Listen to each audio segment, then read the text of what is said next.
के कारण बैठे तो पीछे से बहुत। योग गुरु बाबा रामदेव की मुश्किलें और बढ़ गई हैं। हरिद्वार के दिव्य योग ट्रस्ट से लिए गए खाद्य पदार्थ के नमूने जांच में फेल हो गए हैं।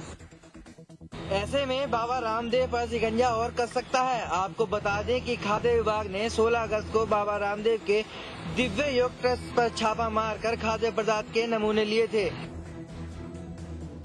इस छापेमारी में बिक्री केंद्र से आरोग्य बेसन, पतंजलि नमक, पतंजलि काली मिर्च व शहद, लीची फ्लेवर, आरोग्य कच्ची धानी सरसों का तेल के नमूने लिए थे। इन नमूनों को जांच के लिए लैब में भेजा गया था। खाद्य विभाग की इस छापेमारी से पहले बाबा रामदेव ने काले धन और भ्रष्टाचार के मुद्दे पर दिल्ली में 5 दिन का आंदोलन किया था। इस आंदोलन के 5वें दिन बाबा रामदेव ने अपनी गिरफ्तारी दी थी। बाबा रामदेव के इस आंदोलन के खत्म होने के तुरंत बाद ही खाद्य विभाग ने दिव्य योग ट्रस्ट पर छापा मारा था। मनमोहन सिंह के आर्थिक सुधारों के पीछे अभी तक मिसेस गांधी नजर आती थी, लेकिन इसके पीछे कांग्रेस पार्टी कैसे नजर आए, इसी समस्या के समाधान के लिए बुलाई गई कांग्रेस वर्किंग कमेटी की बैठक और सोनिया गांधी इसमें सफल भी रही। यानी अब डीजल की बड़ी कीमतों में कमी नहीं होगी और न ही सस्ते एलपीजी का कोटा बढ़ेगा। सोनिया गांधी के आवास 10 जनपद पर मंगलवार को कांग्रेस के तकरीबन 30 बड़े नेता जुटे। मुद्दा था देश के मौजूदा राजनीतिक और आर्थिक हालातों पर चर्चा करना। सरकार को संकट में डालने वाले फैसलों पर कांग्रेस अध्यक्षा सोनिया गांधी ने अपनी मोहर लगाई और साथ ही ये भी कहा कि ये बड़े फैसलों से सरकार पीछे नहीं हटेगी। यानी अब डीजल के दाम नहीं घटेंगे और न ही सस्ते एलपीजी का कोटा बढ़ेगा। बैठक में मौजूद प्रधानमंत्री ने कहा कि अर्थव्यवस्था में सुधार लाने के लिए आर्थिक सुधार जरूरी थे और इसलिए सरकार ने ये कदम उठाए। उधर वित्त मंत्री पी चिदम्बरम ने भी बैठक में ये दोहराया कि अर्थव्यवस्था सुधारने के लिए कड़े कदम उठाना जरूरी था। मनरेगा और भारत निर्माण जैसी समाजवादी योजनाओं के जरिए विपक्ष को जवाब देने वाली कांग्रेस अब आर्थिक सुधारों की कड़वी गोली बीजेपी को खिलाना चाहती है। सीडब्ल्यूसी की बैठक के बाद नतीजा साफ है कि अब फ्रंट फुट पर खेलेगी कांग्रेस सियासी खेल। केंद्रीय इस्पात मंत्री बेनी प्रसाद वर्मा ने एक बार फिर से वही पुराना राहुल राग आलापा है। बेनी प्रसाद वर्मा ने कहा है कि अगर 2014 के लोकसभा चुनावों के बाद राहुल गांधी प्रधानमंत्री बनते हैं तो मुलायम सिंह यादव राहुल गांधी का समर्थन जरूर करेंगे।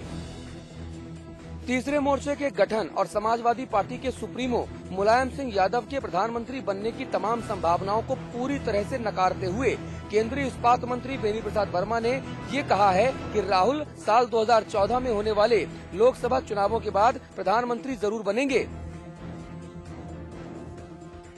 और अगर ऐसा हुआ तो मुलायम सिंह यादव राहुल गांधी को समर्थन देने के अलावा कोई और फैसला नहीं कर पाएंगे, क्योंकि ऐसा करना उनके लिए जरूरी होगा। बेनी प्रसाद वर्मा यहीं पर नहीं रुके। उन्होंने एक कदम आगे बढ़ते हुए ये भी कह दिया कि मुलायम सिंह यादव उनके बड़े भाई हैं, दोनों के बीच में पारिवारिक रिश्ते हैं। मुलायम सिंह यादव यूपीए में सहयोगी हैं, सोनिया गांधी और प्रधानमंत्री से बहुत करीबी हैं और इसीलिए जब राहुल गांधी प्रधानमंत्री बनेंगे तो मुलायम सिंह यादव जरूर राहुल गांधी का समर्थन करेंगे। नोएडा में वेव इंफ्राटेक को किए गए आवंटन को लेकर किसानों की याचिका पर सुप्रीम कोर्ट ने सोमवार को उत्तर प्रदेश सरकार को नोटिस जारी किया। वेव इंफ्राटेक को 200 एकड़ भूमि का आवंटन फ्लैट बनाने के लिए किया गया है। Wave Infratech project Gurdeep Chadha और पोंटी चड्ढा का है, जिसे मायावती सरकार के समय अनुमति मिली थी। माना जाता है कि पोंटी चड्ढा मायावती के बेहद करीबी हैं। इस भूमि का अधिग्रहण 34 साल पहले 1976 में आपात उपबंध का प्रयोग कर राज्य सरकार की ओर से किया गया था। इस मामले में सुप्रीम कोर्ट ने 94 किसानों की ओर से दायर याचिका में प्रदेश सरकार पर अधिकार का दुरुपयोग करने का आरोप लगाया है। ये जमीन निठारी गांव के करीब सेक्टर 25A और 32 में है, जहां वेव सिटी सेंटर बनाया जा रहा है। एनआरएचएम घोटाले मामले में इलाहाबाद के हाई कोर्ट के 30 अगस्त के आदेश पर सुप्रीम कोर्ट ने रोक लगा दी है। हाईकोर्ट ने 30 अगस्त को सीबीआई से एनआरएचएम मामले में गिरफ्तारी के तौर तरीकों के बारे में पूछते हुए स्पष्टीकरण मांगा था, जिसके बाद जांच एजेंसी ने सुप्रीम कोर्ट का दरवाजा खटखटाया था। जांच एजेंसी का कहना है कि अभियुक्तों की गिरफ्तारी पर उससे पूछताछ का अधिकार अदालत को नहीं है, क्योंकि अभियुक्तों के खिलाफ मुकदमा चलाने की मंजूरी देने में कार्मिक मंत्रालय और सीवीसी की देरी के लिए सीबीआई को जिम्मेदार नहीं ठहराया जा सकता है। हाईकोर्ट ने एनआरएचएम के मुख्य अभियुक्त और पूर्व शासन सचिव प्रदीप शुक्ला के याचिका पर सीबीआई के खिलाफ टिप्पणी की थी। इलाहाबाद की लखनऊ बेंच में वीवीआईपी 6 जिलों को 24 घंटे बिजली देने पर आज सुनवाई हुई। केंद्रीय विद्युत नियामक आयोग को नोटिस जारी किया गया। सरकार ने कोर्ट में अपना जवाब दायर किया था। आपको बता दें कि कोर्ट ने सख्त रुख अपनाते हुए पूछा था कि इन 6 जिलों को क्यों 24 घंटे बिजली दी जा रही है, और इस मामले पर कोर्ट ने सरकार से रोस्टर भी मांगा था। दरअसल इन जिलों को 24 घंटे बिजली देने पर एक जनहित याचिका दायर की गई थी, जिस पर आज सुनवाई हुई। सूबे के मुख्यमंत्री अखिलेश यादव ने कैबिनेट की बैठक में सड़क, सिंचाई, कोऑपरेटिव और धान की खरीद को लेकर कई अहम फैसले लिए। मुख्यमंत्री अखिलेश यादव ने एनेक्सी में कैबिनेट की एक महत्वपूर्ण बैठक बुलाई। इस बैठक में कई महत्वपूर्ण फैसले भी लिए गए। ये फैसले लखनऊ में हुई कैबिनेट की बैठक में लिए गए। मुख्यमंत्री अखिलेश यादव ने यह साफ किया है कि समाजवादी पार्टी मध्यावधि चुनाव के लिए पूरी तरह तैयार है। वो किसी भी कीमत पर सांप्रदायिक ताकतों को आगे नहीं बढ़ने देगी। वहीं कैबिनेट मंत्री अवधेश प्रसाद ने भी कहा है कि गांधी जी के सम्मान में 2 अक्टूबर से खादी पर विशेष छूट दी जाएगी। इस बैठक में कैबिनेट मंत्री आजम खान, शिवपाल यादव, अहमद हसन, वकार अहमद शाह समेत सभी मंत्री मौजूद थे। कैबिनेट में यह भी फैसला लिया गया है कि अनुसूचित जाति और जनजाति के छात्रों को समाज कल्याण विभाग के अंतर्गत छात्रवृत्ति सीधे उनके खाते में ही भेजी जाएगी। उत्तर प्रदेश के मुख्यमंत्री अखिलेश यादव ने कहा है कि समाजवादी पार्टी लोकसभा चुनाव के लिए पूरी तरीके से तैयार है। अगर कोई राजनीतिक दल क्या तैयारी नहीं कर रहा, तो सब राजनीतिक दल तैयारी कर रहे हैं। अखबारों में बड़े बड़े ऐड आ रहे हैं, क्या वो लोग तैयारी नहीं कर रहे? तो समाजवादी पार्टी हमेशा तैयार रही है चुनाव के लिए। तो लेकिन सांप्रदायिक ताकतों को आगे बढ़ने नहीं देगी समाजवादी पार्टी किसी कीमत पर। अलीगढ़ में बच्चों से भरी एक स्कूल वैन को एक बस ने टक्कर मार दी। टक्कर के बाद वैन पलट गई, जिसमें वैन में बैठे बच्चे घायल हो गए। बच्चों को अस्पताल में भर्ती कराया गया है। बताया जा रहा है कि 2 बच्चों की हालत बेहद नाजुक है। दरअसल ये वैन बच्चों को घर छोड़ने जा रही थी, तभी ये हादसा हुआ। हादसे के बाद से बच्चों के अभिभावकों के बीच आक्रोश है। पुलिस ने मौके पर पहुंचकर बस और वैन दोनों के ड्राइवरों को पकड़ लिया है।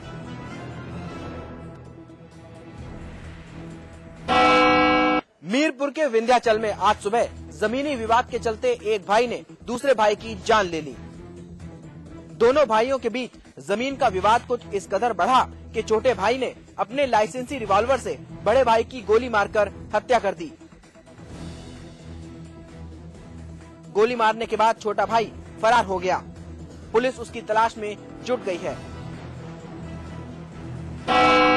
कानपुर में केंद्रीय कोयला मंत्री श्री प्रकाश जायसवाल के पोस्टरों पर आज कुछ लोगों ने कालिक पोत दी।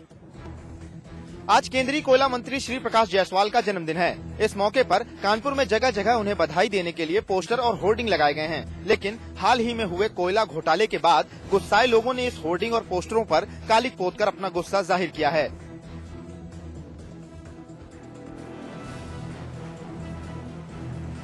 शहर में लगे इन पोस्टरों पर लोगों ने जमकर कालिक पोती।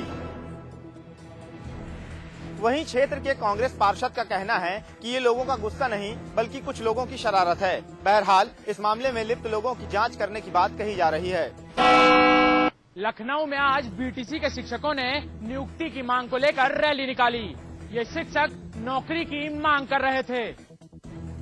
इन सभी शिक्षकों का कहना है कि शिक्षा मंत्री ने इन लोगों को नियुक्ति के लिए आश्वासन दिया था,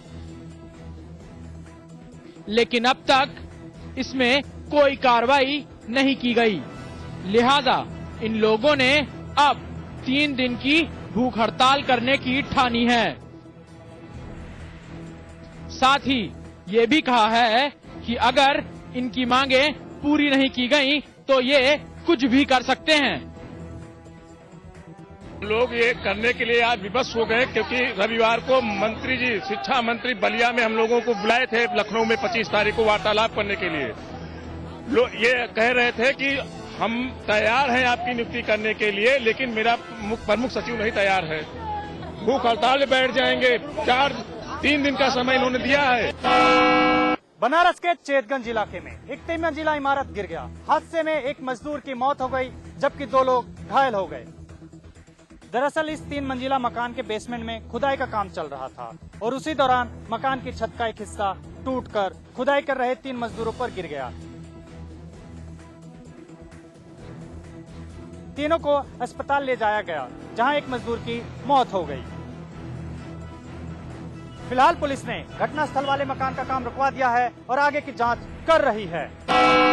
महोबा के सोरा गांव में इन दिनों हैजे का प्रकोप फैला हुआ है। हैजे की वजह से 2 बच्चों की मौत हो गई। सोरा गांव में सैकड़ों ग्रामीण हैजे की चपेट में आ गए हैं। वैसे तो मुख्य चिकित्सा अधिकारी ने गांव में स्वास्थ्य विभाग की टीम भेजी थी, लेकिन ये टीमें खाना पूर्ति करके वापस लौट आई हैं। ऐसे में गांव के लोगों को इलाज में देरी हो रही है, जिससे लोगों को काफी परेशानियों का सामना करना पड़ रहा है।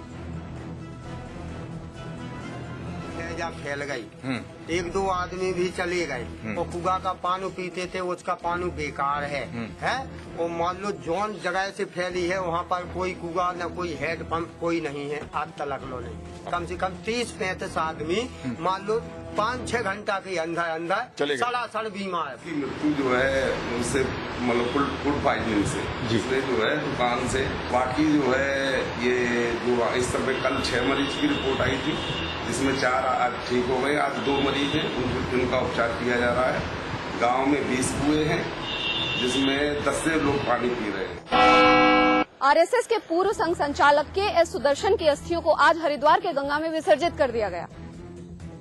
नागपुर संघ कार्यालय के प्रचारक सुनील निखारे ने हर की पौड़ी पर आकर सुदर्शन की अस्थियों को विसर्जित किया। आपको बता दें कि 15 सितंबर को के सुदर्शन का रायपुर में निधन हो गया था। सुदर्शन की अस्थियों को 6 जगहों पर विसर्जित करने का फैसला किया गया था। इन अस्थियों को मैसूर, नासिक, भोपाल, रायपुर, हरिद्वार और प्रयाग में विसर्जित किया जाना है।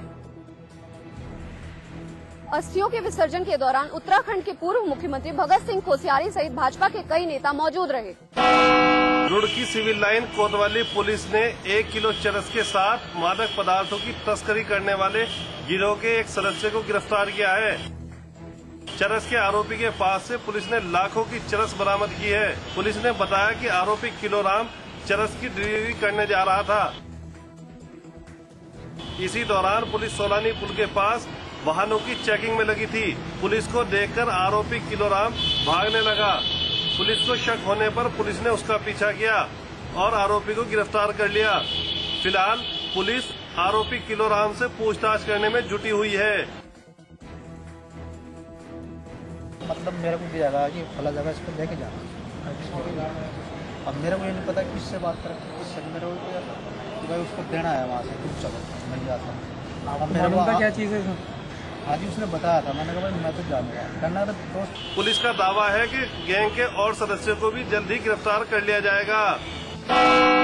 राजकीय महाविद्यालय बागेश्वर में छात्र संघ चुनाव के लिए 17 छात्र छात्राओं ने नामांकन किया, जिसमें अध्यक्ष पद में 2, उपाध्यक्ष पद में 4, उपाध्यक्ष छात्र में 2, सचिव में, संयुक्त सचिव में 1, कोषाध्यक्ष में 2 छात्र छात्राओं ने महाविद्यालय छात्र संघ चुनाव के लिए अपने पर्चे भरे। 26 सितंबर को इन पदों के लिए महाविद्यालय परिसर में वोटिंग होगी। उसी दिन इस चुनाव के परिणाम भी घोषित किए जाएंगे।